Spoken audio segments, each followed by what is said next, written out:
Ouais, bon, je fais la passe, mais après il fait quand même quelque chose de fantastique et le but il lui revient entièrement. Benoît, vous commentez ce jeu collectif dont vous êtes souvent la plaque tournante. Bah, c'est vrai qu'on écarte bien sur les côtés avec Jean-Jacques Demoro qui trouve Pierre-Alain, qui met un super ballon à Santos. Après il fait un contrôle exceptionnel et puis une frappe splendide, quoi. Frappe juste sous la barre, ça fait 2-0 donc pour les Sochaliens qui sont en train de réaliser une grande seconde période. Juste après, Chedli est entré, on est en fin de rencontre. On va retrouver encore Sochaux avec Benoît à nouveau un super mouvement collectif. C'est vrai qu'on arrive à faire une bonne action, Adèle me retrouve. Et je fais une 2 avec Mika Isabé, je crois. Voilà, c'est ça. Et après, Pierrot fait un super appel. Et puis voilà, il arrive tout seul à le regarder, il la met au fond.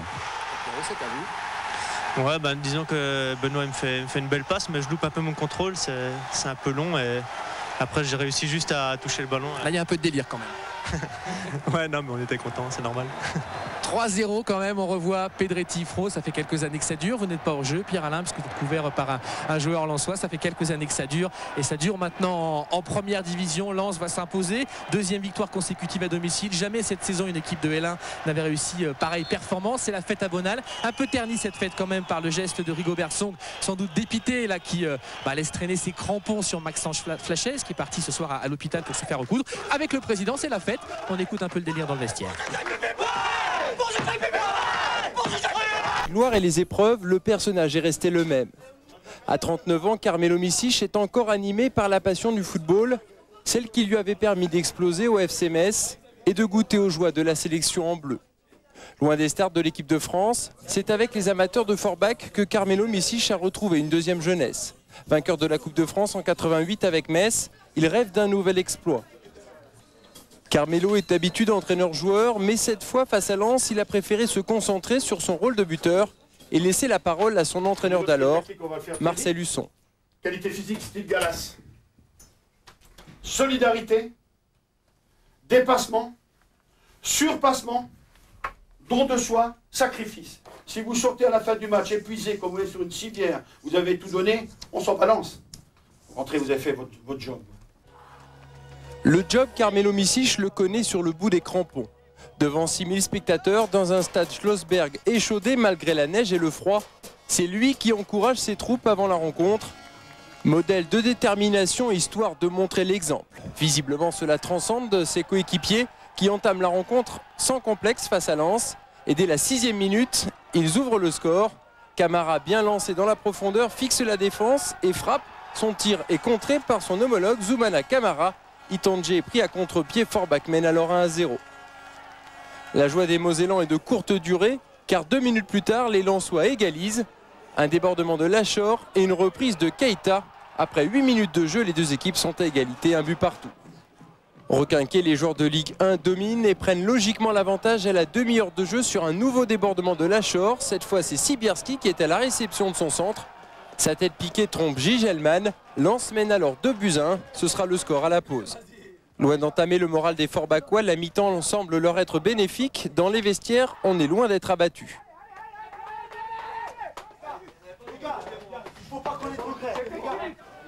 Confirmation 5 minutes après la reprise. Suite à cette belle action collective, Carmelo Micic trouve Beloussine dans la profondeur. Ce dernier devance Itandje et offre à Camara l'égalisation. 2 buts partout entre les deux équipes. Cette fois, le stade Schlossberg se remet à croire à l'impossible exploit. Sur le ralenti, on voit que c'est bien Camara qui inscrit le deuxième but, Mosellan. Mais éliminé en Coupe d'Europe puis en Coupe de la Ligue, Lens veut sauver sa tête de cette Coupe de France. Le club nordiste y parvient grâce à celle de Dagui Bakary sur ce corner en embuscade dans la surface de réparation. Les joueurs de Joël Muller reprennent définitivement l'avantage, 3-2. Malgré une dernière tentative, le score n'évoluera plus. 8 ans après la défaite héroïque face à Bordeaux, c'était au même stade de la compétition. Forbach sort donc de la Coupe de France dès les 32e de finale. Une élimination avec les honneurs pour Carmelo Micic et l'ensemble du club mosellan. C'est dommage.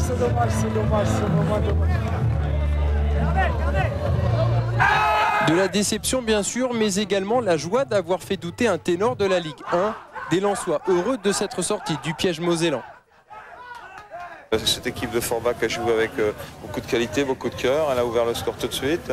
Elle nous a mis en difficulté. On est revenu. Ils ont égalisé immédiatement. C'est un match avec plein de retournements, de renversements. Heureusement qu'il se termine à notre avantage. Je suis très fier de mes joueurs, en tout cas aujourd'hui. Bon, maintenant, on va savourer j'allais dire cette défaite, mais bon, c'est des grandes performances que nous avons réalisées ce soir. Et demain, donc, à partir de lundi, il va falloir faire face à la réalité.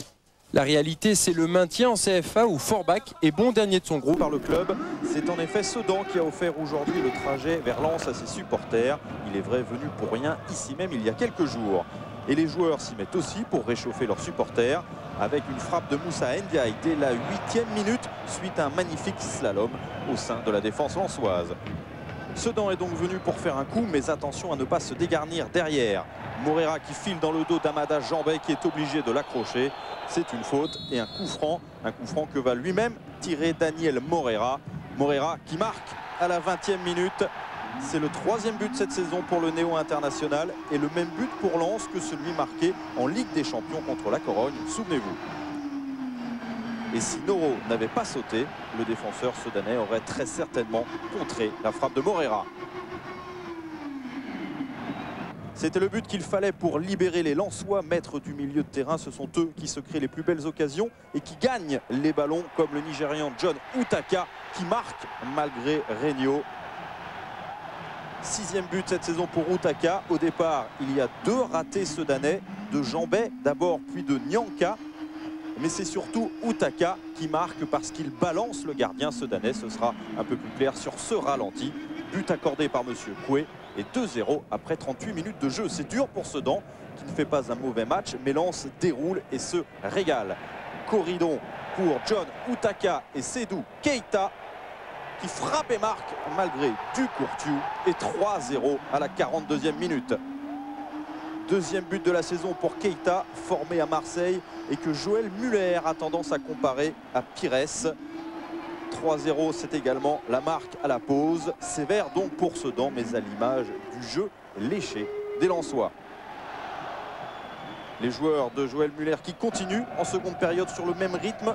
Utaka est sorti, Sibierski est monté d'un cran et s'entend à merveille avec Morera, mais sa frappe est détournée par Regno, capitaine sudanais ce soir.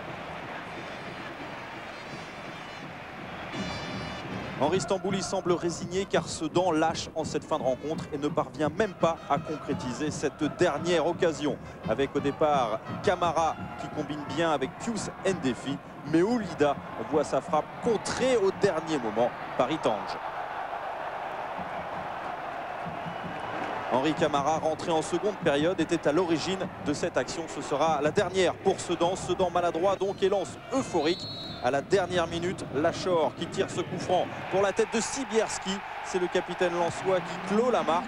Logique pour le meilleur homme du match ce soir. Victoire de Lens 4-0 pour son retour à Bollaert.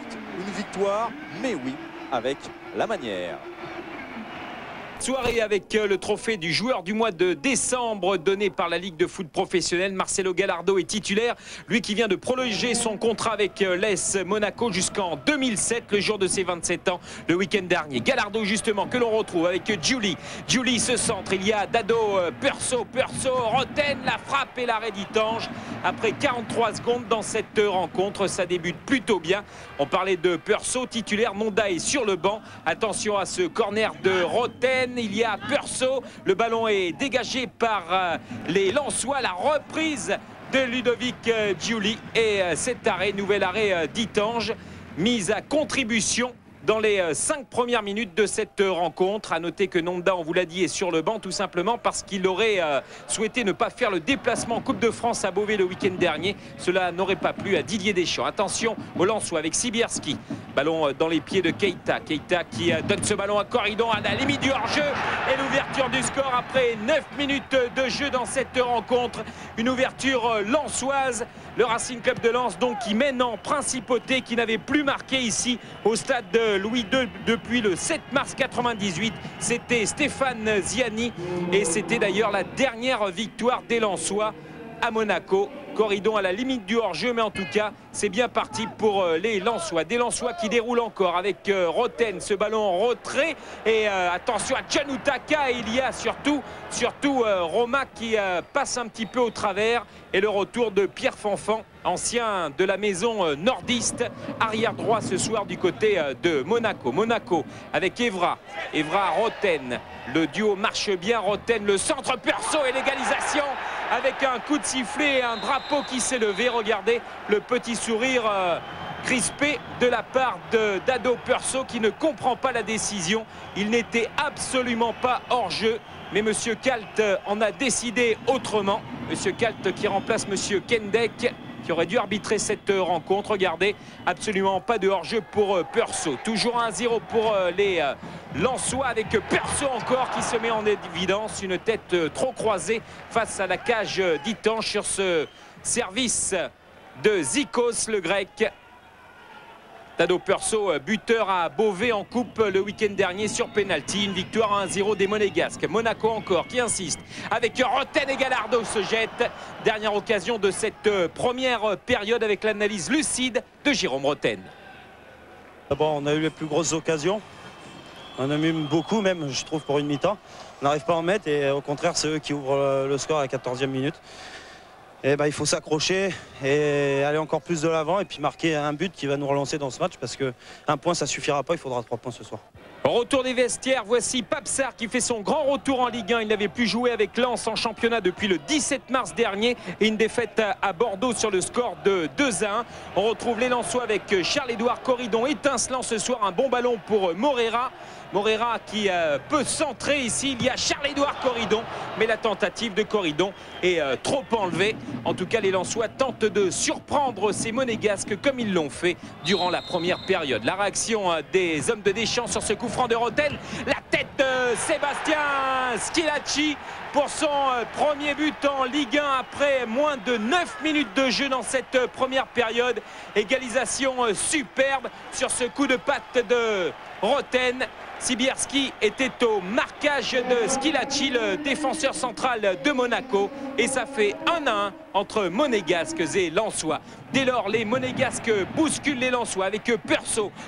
Gallardo s'infiltre et il tange avec la manchette. Il y a Giuli et le petit lutin monégasque, le capitaine de Monaco, n'arrive pas à glisser ce ballon au fond des filets d'Itange, très en colère, mais en tout cas qui fait des prouesses, lui qui voit se profiler l'arrivée peut-être d'un autre gardien, l'américain Joe Casson, alors que M. Kalt réprimande le banc monégasque. On est un petit peu énervé de certaines décisions. Giuli qui accélère, Giuli est passé, Giuli enrôlé avec Nonda qui a fait son entrée, la frappe de Giuli et Itange encore pour détourner cette demi-volée de Ludovic Giuli. On n'était pas loin du chaos dans les rangs lensois. Les Lensois avec un corner de Pedron et la tête de Morera à 2 minutes de la fin de cette rencontre. C'était là aussi une balle de chaos pour Daniel Morera qui avait marqué en 99 face à Monaco, mais c'était à Bollard. Les arrêts de jeu de cette rencontre maintenant avec Gallardo insaisissable. Gallardo, ballon dans les pieds maintenant de Jérôme Roten. Roten pour ce centre et Chabani Nonda se jette. Ultime occasion et match nul. Un but partout entre Monaco et Lensois au stade de Louis II. On écoute l'analyse de Didier Deschamps et Joël Muller. On a un but qu'on nous refuse. Je pense que Lens marque sur la seule occasion qu'ils ont. À partir de là, bon, on a laissé un petit peu d'espace, mais bon, mes joueurs ont fait ce qu'il fallait. Dommage qu'ils n'aient pas été récompensés parce qu'on a fait vraiment un bon match ce soir. On a pris du retard et avant de pouvoir prétendre jouer les premières places, il faut gagner bien d'autres matchs. Alors attendons un peu, on va se tourner vers la Coupe de France et puis on a un match effectivement contre Lyon qui pourrait être une revanche de la saison dernière. Rarement titulaire se montre sous son meilleur jour. Accélération et faute de Song. Penalty, c'est Endoy qui frappe et réflexe d'Itange. Occasion manquée. Mais Toulouse ne se décourage pas. Coup franc de Breza, tête de Dieuse, Bancarel a suivi. Bancarel, un joueur historique du TFC Stadium en liesse. Toulouse mène 1-0. La seule fausse note, c'est la blessure de Christophe Revaux, remplacé par Jérémy Moreau. Le staff médical craint une déchirure de la cuisse. 1-0 à la pause donc pour le TFC. Réaction lensoise en seconde période. Morera en retrait pour Corridon qui frappe sur la barre. Et les Pitchouns tiennent jusqu'au bout la dragée auto-lensois et continuent ainsi leur route en Coupe de France.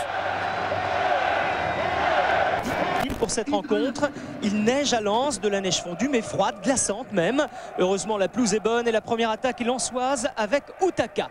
Utaka face à Edmilson, crochet, centre et ballon renvoyé par Shanley. Le public gronde car il a vu une main et il a raison. Il y a bien main, mais c'est une main de protection de Shanley. Cela dit, c'est vrai qu'on a vu des arbitres siffler pour moins que ça avec les bras en l'air. Sage décision de Monsieur Moulin et on repart avec Corridon au milieu de 3 Lyonnais, numéro de funambule de Corridon et dégagement de Lachor loin devant. Delmotte est surpris, Morera en profite, l'accélération de Morera, Morera qui frappe mais ballon renvoyé par Coupet qui ferme parfaitement l'angle. Morera un peu excentré mais lance, met la pression. Avec Sibierski en appui. Sibierski encore, départ de Corridon et la bonne sortie de Coupet qui se jette mais qui fait faute sur Corridon. C'est du moins ce qu'estime Monsieur Moulin qui désigne le point de pénalty. Mais il a tort, Coupet joue le ballon, il ne fait absolument pas faute et c'est Corridon qui vient se jeter. Résultat, pénalty tiré par Sibierski. Ballon bien placé, bien appuyé. 1-0 pour Lens et 7e but de la saison pour Sibierski. Pas mal de quoi faire douter en tout cas, comme souvent les Lyonnais à l'extérieur. L'OL tente quand même de réagir avec Muller qui n'est pas attaqué, qui donne à Govou. Govou qui frappe mais bon arrêt d'Itange en 2 temps. Lyon veut briser le syndrome mauvais résultat à l'extérieur. Pas sur cet essai de Govou, mais peut-être sur le suivant avec Govou encore. Govou qui essaye qui centre directement sur Jabi, mais c'est Dorasso qui surgit et qui égalise 1 partout. L'opportunisme de Dorasso qui profite, on va le voir, du mauvais contrôle de Jabi. Jabi qui ne protège pas son ballon. Manque de communication également avec ses coéquipiers et Dorasso qui en profite. Jabi furieux, il faut parler, dit-il à Itange. L'occasion de réagir peut-être ici sur coup franc avec Morera qui décale Lachor. Lachor qui peut centrer, le ballon qui passe devant les buts de Coupet, personne ne peut le contrôler. Ça revient sur Sibierski, arrêt de Coupet qui se couche bien. Le match s'anime, l'équipe de Paul Le Guen tient bon. Corner à suivre, corner tiré par Dorasso. Et ballon renvoyé par Sibierski sur Carrière. Carrière qui frappe et qui donne l'avantage à Lyon, 2-1. On savait les Lensois en danger sur coup de pied arrêté puisqu'ils ont encaissé la moitié de leur but suite à un coup de pied arrêté en championnat. Mais là, comble de malchance, regardez bien, c'est Sibierski qui dévie cette frappe de Carrière et trompe Itange. Le talon de Sibierski. 2-1, le match devient complètement fou. On est là dans la continuité de l'action. Ballon pour Sibierski qui voit Coupet avancer et tente le lob. Égalisation, 2 buts partout. C'est superbe. Et de 8 pour Sibierski qui efface le but malheureux de la minute précédente. Sibierski sait exactement où est Coupet, sait exactement où il veut mettre la balle. Il ne regarde plus que celle-ci. Balle plongeante, Coupet est battu. 2 buts partout à la mi-temps. Mettre le feu, c'est ce que semble dire Joël Muller sur la pelouse et dans les tribunes. On n'est quand même pas loin du 0 degré, mais le but de Sibierski a réchauffé tout le monde et il est encore dans les esprits quand le jeu reprend. La preuve, ce ballon ici qui est lensois. Ballon pour Corridon et cette tentative, difficile quand même de tromper Coupet 2 fois de suite de la sorte. Bien essayé et comme en première période, c'est Lens qui domine le début de mi-temps avec un long dégagement. On l'a vu, Morera qui peut donner pour Lachor. Lachor qui est excentré, qui frappe, c'est à côté. Et c'était de toute façon bien accompagné par Coupet. De la folie et puis une petite baisse de rythme dans ce match. Ballon lyonnais avec Govou pour Louyendoula. Seul le concours de lob continue. Cette fois, c'est au tour de Carrière de tenter sa chance. C'est au-dessus, mais c'est quand même sacrément bien joué. Foi d'Itange.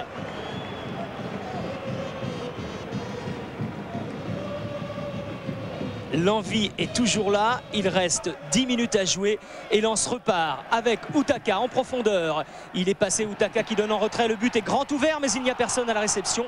Morera était au premier poteau, Sibierski trop loin. Chaque équipe donne l'impression de pouvoir prendre l'avantage sur chaque attaque. La fatigue est là, mais il y en a un qui reste debout, c'est Eric Carrière. Carrière ici, au milieu de 3 Lensois, qui peut glisser quand même à Luyindula.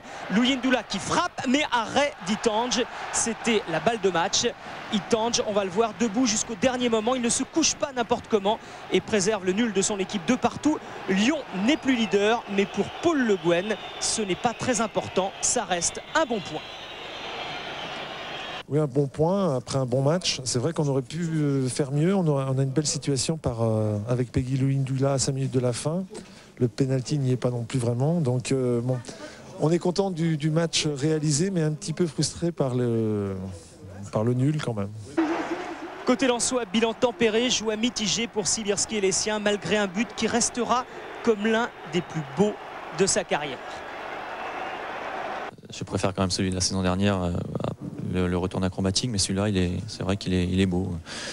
Avant tout le monde, quand Daniel me remet le ballon, je sais que je vais m'orienter avec la poitrine vers le but, je sais que je vais frapper, je sais également, je vois pas, mais je sais que Grégory Coupé va s'avancer de 2-3 pas parce qu'il peut anticiper une passe quelconque que je vais faire derrière la défense ou au-dessus des défenseurs. Donc c'est là où il peut anticiper. Donc sachant tout ça avant tout le monde et évacuant toute autre possibilité, je sais que je vais faire un geste libéré. Bon, maintenant, il y a quand même beaucoup de chance. Il y a du culot, il y a un peu de talent et ça me permet de marquer un beau but et surtout de revenir avant la mi-temps avec mon équipe et ce qui nous fait du bien au niveau psychologique. Milodzic a trouvé son équipe trop gentille sur ses 3 dernières défaites. Heureusement, il voit en plus de Piquion le retour aussi de Lamine Diatta. L'international sénégalais doit apporter de la stabilité à la défense rennaise. Une défense rennaise qui a du boulot très tôt dans cette partie. Dès la 3e minute de jeu, c'est John Utaka qui va vérifier si Petr Cech est bien rentré dans son match. Apparemment oui. Le gardien tchèque, nominé tout récemment pour le titre de meilleur joueur dans son pays. Il va rencontrer l'équipe de France très prochainement. On a parlé des retours de Piquion et Diatta, mais ce match c'est aussi le retour de Cyril Jeunechamp. Ici, à la lutte, il aura débordé d'activité dans cette première mi-temps, l'un des meilleurs joueurs sur le match. Jeunechamp qui centre, personne à l'arrivée et celui qui a finalement pris la place aux côtés de Piquion à l'attaque à la place de Fry, c'est Maoulida. Lui aussi il centre, mais là encore une fois, il n'y a personne, si ce n'est le gardien Charles Itange. Quelques minutes plus tard, on retrouve encore les Rennais et encore une fois Frédéric Piquion. Piquion, un petit 1-2. Maoulida, c'est bien vu qu'il laisse filer pour la reprise d'Olivier Echouafni. La frappe du milieu de terrain rennais qui passe juste à côté du cadre lensois. Le centre de Olivier Sorlin, encore une fois, Maoulida qui fait parler sa pointe de vitesse, il a réussi à devancer Johan Lachor. Lachor surpris sur cette séquence par la vivacité de l'attaquant rennais, mais la frappe passe largement au-dessus. À 6 minutes de la mi-temps, on retrouve cette fois-ci les Lensois avec un bon pressing, ballon récupéré par Jabi. Ensuite, c'est Sibierski en grande forme ces temps-ci qui centre pour Jabi. Après ce tir contré, c'est finalement John Utaka qui récupère et qui marque 1-0 pour l'équipe de Lens. C'est une bonne nouvelle pour les 100 et or qui n'ont jamais perdu cette saison en ayant ouvert la marque à l'extérieur. Ce but, c'est le 7e de la saison pour le Nigérian. Il faut croire que Rennes lui réussit puisqu'il avait déjà marqué l'unique but du match aller. Utaka a le sourire. On va retrouver les deux équipes dans les arrêts de jeu de cette première mi-temps avec un festival d'Olivier Sorlin. Tout y passe. Ballon récupéré, crochet, contre favorable. Le tir contré. Et c'est Cyril Jeunechamp qui récupère et qui marque. Quelques minutes plus tard, égalisation à 1 partout. L'activité et finalement le but de Jeunechamp. C'est son premier but sous les couleurs de Rennes pour seulement son 3e match depuis son arrivée d'Auxerre. 1 partout, ce sera le score à la mi-temps. Cyril Jeunechamp, on va le retrouver dès le début de la 2e période. Toujours aussi en rythme avec cette frappe de plus de 20 mètres. Ça passe au-dessus.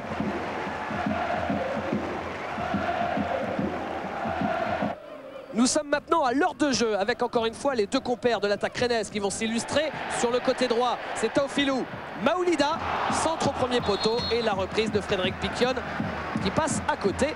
Il remercie quand même son centreur, mais ça manque de précision avec un bon retour de la défense lensoise.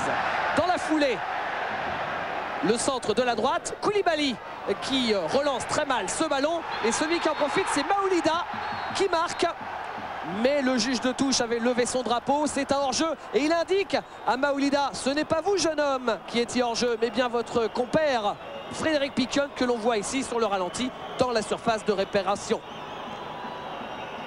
Toujours un partout donc.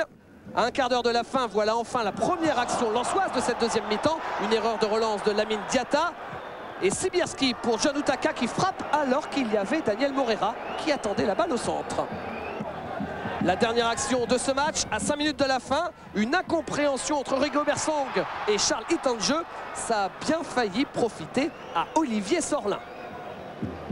Ce sera la dernière action, score final un partout. Rennes qui prend donc un point important parce que le calendrier maintenant va être terrible. Ils vont rencontrer les Rennais, Nantes, Monaco et puis Lyon successivement. Quand on le soit, ils sont toujours invaincus en cette année 2003 en Ligue 1.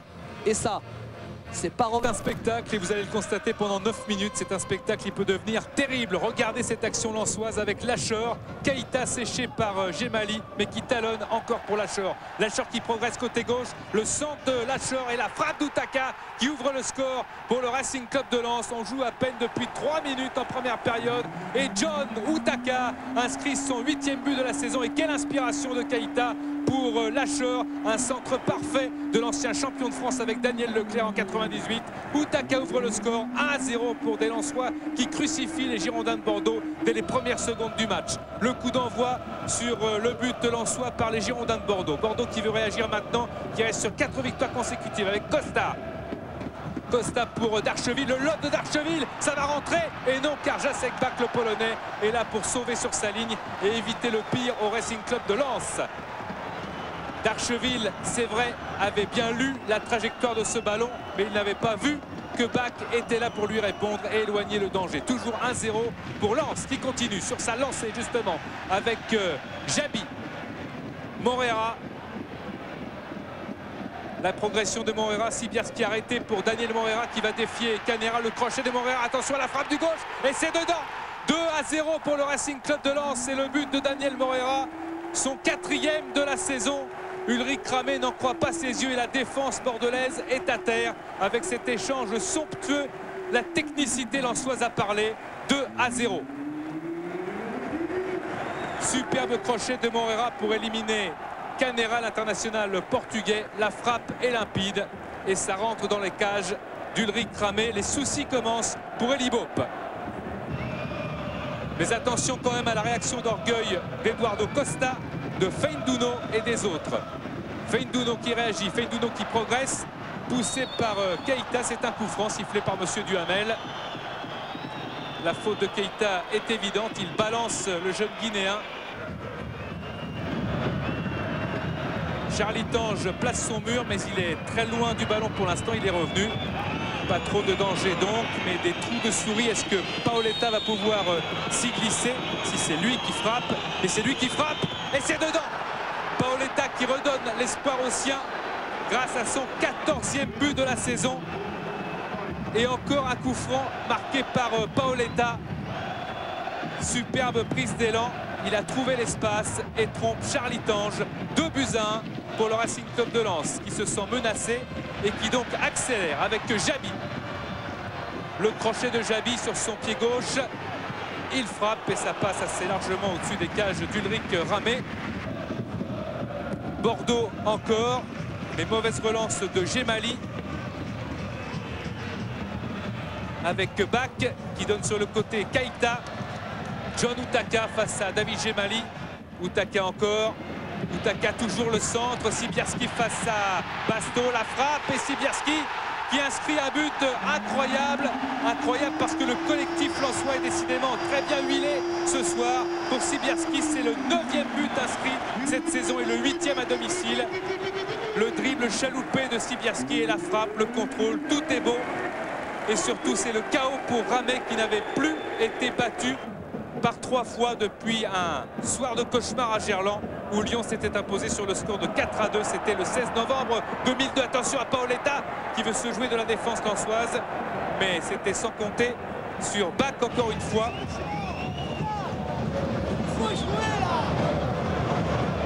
Joël Muller demande à ses hommes de continuer à jouer dans un match complètement fou. Lens qui appuie toutes ses actions avec la frappe d'Outaka contrée par Ulrich Ramey. Ce n'est pas terminé. Outaka a fait le tour de la défense. Il revient en position de frappe. C'est à côté des Bordelais qui n'ont plus perdu ici à Bollard depuis le 21 février 98. Ils sont tout près de plier avec Afanou. Keïta qui a suivi. Keïta encore. Seydou Keïta qui porte le ballon. Le centre de Keïta en retrait. La frappe, elle est contrée par Basto. Elle était signée Outaka. Toujours tout cela bien sûr en première période. Canera est fou après ses coéquipiers. Et Lens prouve qu'il a de la ressource et il continue à faire tout le spectacle avec cette frappe qui passe à côté encore de la cage d'Ulrich Ramey, le capitaine. Frappe de Jabi à côté de la cage donc d'Ulrich Ramey. Nicolas Sanoun est rentré à la place de Smertin, touché aux adducteurs. Corner pour les Girondins de Bordeaux avec Kittange qui repousse. Le contre avec Daniel Morera. Peut-être la balle du chaos. Morera, un 2 contre 2 à jouer. Morera toujours. Morera qui porte cette balle, qui sert Outaka. Outaka pour le centre contré. Encore une tentative d'Outaka. Morera pour le but et non. Car Nicolas Sanoun est revenu au prix d'un gros sacrifice physique. Sauver les siens. Et on repasse tout de suite de l'autre côté avec la deuxième période. Et ce but, oui, d'Afanou qui redonne, c'est vrai, l'espoir aux siens. Nicolas Sanoun qui aide Afanou à marquer son 4e but en Ligue 1 et surtout c'est le 8e but inscrit après un corner par les Girondins de Bordeaux. Terrible, une véritable machine à marquer sur coup de pied arrêté. Le coup franc de Paoletta, le corner maintenant de Savio et la rentrée de Tony Vérel. Salué par tout le public de Bollard.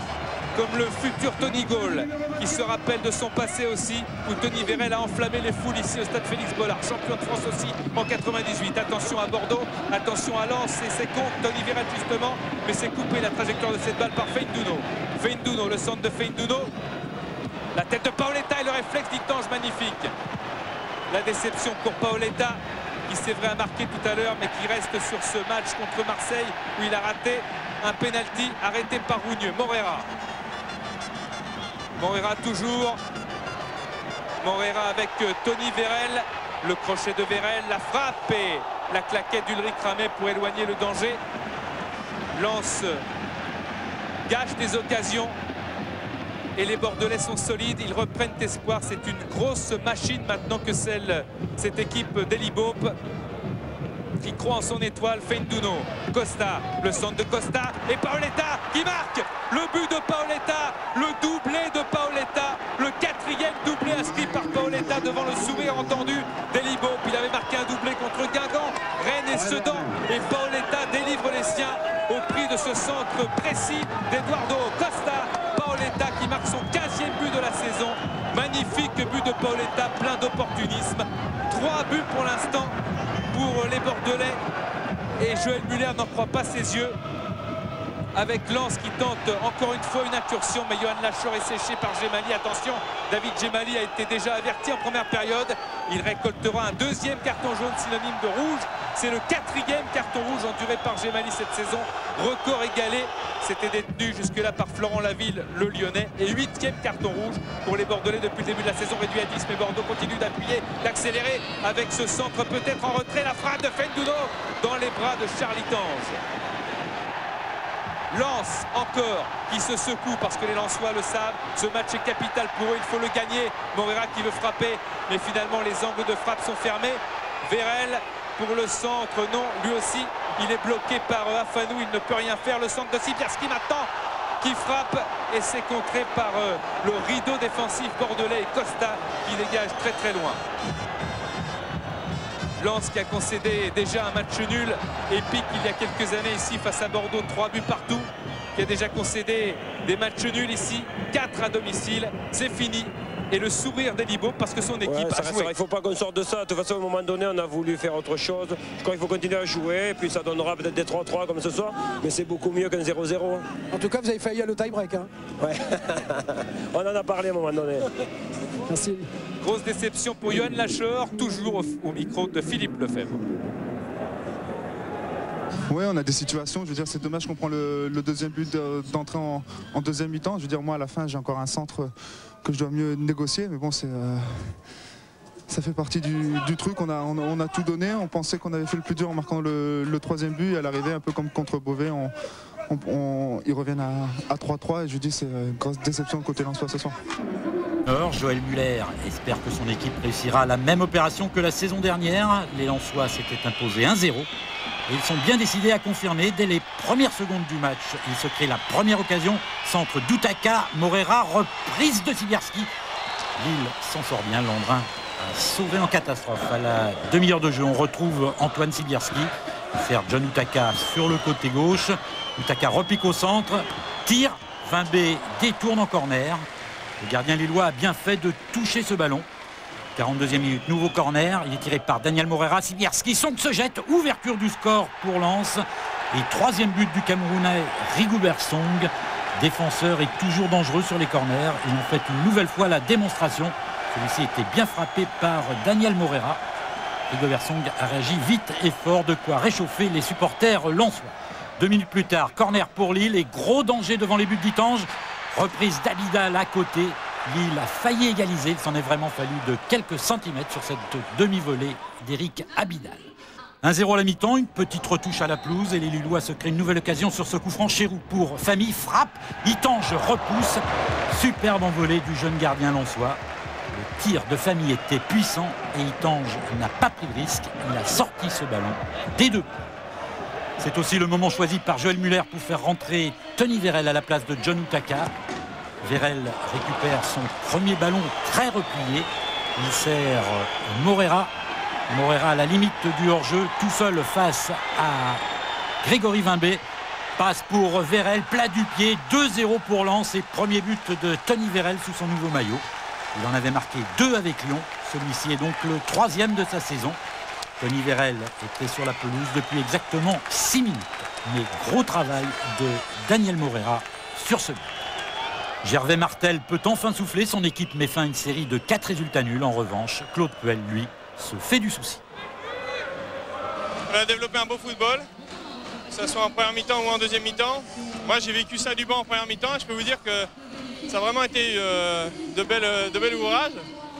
Et en plus, je dirais d'avoir la chance de marquer sur une belle passe de Daniel. C'est vrai que pour moi ça fait vraiment chaud. Mais jamais simple à négocier ce genre de situation. Vérel en possession du ballon et accrochage avec Colombo, jeune défenseur montpellierin, et premier coup franc en faveur des Lensois. Attention à Antoine Sibierski, la frappe canon. Elle est sous la transversale de Laurent Pionnier. Et après 9 minutes de jeu dans cette première période, c'est bien le Racing Club de Lens qui ouvre les hostilités avec ce but fantastique de Antoine Sibierski, son 10e depuis le début de la saison. Les Montpellierins sont saisis d'entrée et on retrouve les Lensois avec un beau mouvement. Vérel, Sibierski, contre favorable pour Antoine Sibierski qui s'est défait de Carotti. L'ouverture pour Tony Vérel. Tony Vérel se défait de Gauthier et de Colombo pour venir tromper Pionnier. Ça fait 2-0 et le ch'ti, l'enfant de Bollard, Tony Vérel, inscrit son 2e but consécutif sous ses nouvelles couleurs depuis son retour sous le maillot sang et or. Il avait également déjà marqué un but la saison passée lorsqu'il portait les couleurs du Sporting Club de Bastia. C'était sur pénalty face à cette équipe de Montpellier. En tout cas, c'est avec sérieux et force que cette équipe lensoise a entamé sa rencontre face à Montpellier. Bernardet est soucieux, il peut l'être parce que le ballon circule bien dans les pieds lensois. On revoit encore Blanchard avec une tête au second poteau de Daniel Morera, ballon détourné par Pionnier. Énorme occasion en faveur de Morera qui avait fait en 96 ses grands débuts face à Montpellier avec Guingamp. Attention à Montpellier, ce coup franc à quelques encablures de la mi-temps. Carotti et Itange qui détournent. Michalowski ne peut ajuster son ciseau. Cette équipe de Montpellier qui n'a plus marqué à Bollaert depuis 7 ans maintenant. On retrouve les Montpellierens en seconde période avec un ballon accompagné par Koulibaly et ce geste incroyable, insensé de l'ex-lillois Michalowski sur Koulibaly. Michalowski qui va prendre un carton jaune. Monsieur Poula demande à Koulibaly de se relever, mais il souffre énormément. Regardez le tacle de Michalowski. Il y a fracture tibia, arrachement de la cheville. On craint beaucoup pour la suite de la saison. Et carton rouge derrière en ce qui concerne Michalowski. C'est la 10e fois cette saison que Montpellier se retrouve à 10. Et Montpellier perd les ballons avec Tony Vérel qui a trouvé Daniel Morera. C'est la 60e minute de cette rencontre. Morera crochette et frappe pour frapper et marquer ce 3e but lensois. Un but dédié à son petit garçon Corentin qui fête son anniversaire aujourd'hui. Daniel Morera qui inscrit au passage son 5e but de la saison et qui permet donc à Lens de prendre le large face à Montpellier. Des Montpelliérains complètement assommés, le ballon toujours lensois avec des mouvements superbes. Morera, Sibierski, ça passe face à Colombo. Sibierski, le centre à la conclusion. Daniel Morera, véritable toréador, matador au milieu de la défense montpelliéraine pour son 4e doublé en Ligue 1. Véritable festival au stade Félix Bollaert, comme Sedan. Montpellier a encaissé 4 buts ici même. Des Montpelliérains vraiment abattus. Quant à ces Lensois, ils n'avaient jamais depuis le début de cette saison tout simplement enregistré 2 victoires consécutives. On écoute l'un des héros de cette soirée, Daniel Morera. Ouais, c'est exactement ça. On a fait plaisir au public, on a marqué 4 buts. 2 buts à chaque mi-temps, donc on peut sortir que satisfait d'un match comme ça. Mauvaise équipe à domicile, Ajaccio accueille l'une des meilleures formations à l'extérieur. Quel profil doit-elle adopter pour avoir une chance de l'emporter? Réponse ou élément de réponse du club corse avec un pressing qui s'effectue très haut en début de rencontre. Lens a du mal à se dépêtrer de cette attaque corse. Récupération Wada qui efface back et frappe. Le ballon n'est pas cadré, mais l'ACA essaie de construire. Les bases sont solides et la première frappe au but, même si ce ballon ne trouve pas le cadre d'Itange, était donc pour les Corses. Wada a glissé au départ de cette action. Lens est contraint d'attaquer et de contre-attaquer dans cette première période avec ici un ballon de Corridon pour Morera. Morera sur le côté droit. Centre de Morera pour une reprise de la tête plongeante d'Antoine Sibierski, mais très visant. Et sur la trajectoire de ce ballon. On joue depuis un quart d'heure dans cette première période. Petit à petit, Lens va asseoir une légère domination, une domination feutrée qui n'empêche pas Ajaccio de bien jouer et de vouloir bien faire et d'y parvenir en obligeant parfois cette défense lensoise peut-être un petit peu trop sûre d'elle à commettre quelques erreurs. Erreurs récupérées ici par Itange et par Song. Un Song furieux après Lachor sur cette petite erreur. On passe d'un but à l'autre dans cette première période avec pas véritablement de domination pour l'une ou l'autre des deux formations. Sibierski pour Morera et retour de Colin qui vient enlever ce ballon des pieds de l'attaquant lensois. Morera bien servi par Sibierski mais qui ne peut mettre en danger, très visant. Après Morera, c'est Diomède qui va s'avancer. Diomède qui prend lui aussi sa chance. Il est contré par un Rigobertson revenu in extremis, un petit peu comme Colin il y a quelques secondes, pour mettre cette balle en corner. Diomède toujours placé derrière les deux attaquants, Guglielmon et Rodriguez. Après Diomède, eh bien, retour dans la moitié de terrain corse avec Lachor au départ, avec Morera. Vérel pour Sibierski. Un décalage vers Charles-Édouard Corridon. Le crochet de Corridon et la frappe de Charles-Édouard Corridon. Mais encore les mains de Trévisan pour mettre en échec le milieu de terrain lensois. Très en vue ce soir et dans tous les bons coups lensois tout au long de cette rencontre. On avait vu Diomède il y a quelques instants. On va retrouver Diomède après que Wada a tenté d'approcher du but de Charles Tange. Diomède qui prend sa chance. Diomède qui manque le 4. C'est la dernière occasion de cette première période. C'est bien joué! C'est bien joué car les joueurs de Roland Courbis, s'ils ont rarement été dangereux, au moins le mérite de ne pas se décourager. En témoigne ce coup franc dès le début de la seconde période de Diomède. Balle repoussée et reprise de volée de Konen. La balle est détournée et ne prend pas une nouvelle fois le cadre Charlie Tange. Konen vient d'entrer et déjà il se montre dangereux avec cette superbe reprise de volée qui aurait pu mériter un meilleur sort. Cette seconde période est là assez plus nettement dominée par les Corses. Grégory Lacombe lui aussi vient d'entrer comme Konen. Lacombe en retrait vers Demont, remise vers Grégory Lacombe, pas de solution. Alors il y va seul, Grégory Lacombe, il s'avance et frappe du gauche. Mais là encore, c'est assez loin des montants de Charles Itange. Pas de précision, manque de précision de la part des joueurs corses. Lens est réduit à quelques maigres occasions et encore peut-on parler d'occasion. Ici c'est Demont qui met cette balle en corner sous la pression Antoine Sibierski. Lens est très rarement dangereux et du coup la victoire corse serait loin d'être imméritée, d'autant plus qu'on va retrouver les joueurs de Roland Courbis à l'attaque. On est dans les 10 dernières minutes de cette partie. Encore une fois, Grégory Lacombe est l'auteur d'une frappe. Très remuant, très présent Grégory Lacombe depuis son entrée dans la partie. Mais lui, pas plus que ses coéquipiers n'ont pour l'instant réussi à mettre en danger le gardien international espoir du Racing Club de Lens. Dans les 5 dernières minutes maintenant, bientôt, avec Grégory Lacombe qui donne le tournis à toute la défense lensoise. Grégory Lacombe pour une nouvelle fois, pour une nouvelle frappe. Mais une nouvelle fois, c'est à côté du cadre du Racing Club de Lens. On approche des arrêts de jeu, on se dirige tout droit vers le 0-0. Et Lens va tenter un dernier coup avec au départ Antoine Sibierski pour Sédou Keita. Sédou Keita qui s'avance, décalage vers Outaka qui est seul. Outaka pour le but, non, c'est le poteau qui renvoie ce ballon. La dernière occasion de la partie à l'entame des arrêts de jeu. C'est un 0-0 entre les deux équipes. Ça aurait été difficile pour Ajaccio. Avec ce 0-0, Lens enchaîne une 8e rencontre sans défaite. C'est l'équivalent de sa meilleure série la saison passée. Mais ce partage des points ne peut en revanche satisfaire Ajaccio qui pouvait vraiment espérer. Adama Koulibaly, le message sans doute reçu par le grand blessé du Racing Club de Lens. Message tendu par les supporters du Racing Club de Lens, des 100 et or, qui essayent d'appuyer tout de suite leurs actions pour faire plier l'OGC Nice de Garnotror. Sibierski qui s'avance, Sibierski qui va frapper, mais c'est touché par Damien Gregorini.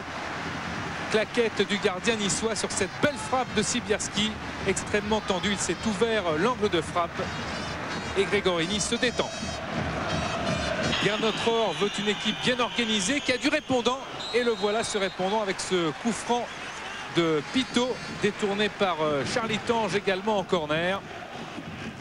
Les deux gardiens mis à contribution mais quand même relativement timidement avec des Lensois qui essayent d'appuyer sur l'accélérateur. Morera, Vérel qui tend le pied, Corridon, Charles-Édouard Corridon qui passe en dribble chaloupé et multiple avec Keita, le contre favorable pour Sédou Keita. La frappe, elle est à côté de la cage de Damien Gregorini. La déception de Keita, on le comprend surtout après le travail fourni par Charles-Édouard Corridon, le moteur de cette équipe lensoise ce soir. Et la frappe enchaînée qui va passer assez largement à côté de la cage de Damien Gregorini. Attention parce que les Lensois ont marqué à chacun de leurs 7 derniers matchs. Et ils continuent de s'essayer avec Morera. Pas de faute, dit monsieur Picirillo, il a bien vu. Même si Morera, pour son 200e match en Ligue 1 ce soir, s'est écroulé. Effectivement, il n'y avait absolument rien à dire. Pamaro jouant le ballon. Lens avec Sibierski toujours, Keita devant Traoré, le centre de Keita, la tête de Morera directement dans les bras de Damien Gregorini. Toujours 0-0, c'est le score à la mi-temps. On va changer de côté avec ce coup franc d'Everson, la frappe d'Everson détournée par Itange. On va encore mieux le voir sur le ralenti. La frappe est flottante et elle rappelle bien sûr le Madrilène Roberto Carlos. Nice joue les contres à fond avec encore un ballon pour Pito. Frappe détournée par Corridon. Tout près de tromper son propre gardien Itange. Mais c'est sans conséquence pour le Racing Club de Lens. Malgré tout, Nice toujours à l'attaque. Multiplication des coups de pied arrêtés avec ce ballon que Itange détourne et va heurter le poteau très violemment. Charles Itange récupérera au bout de 2 minutes.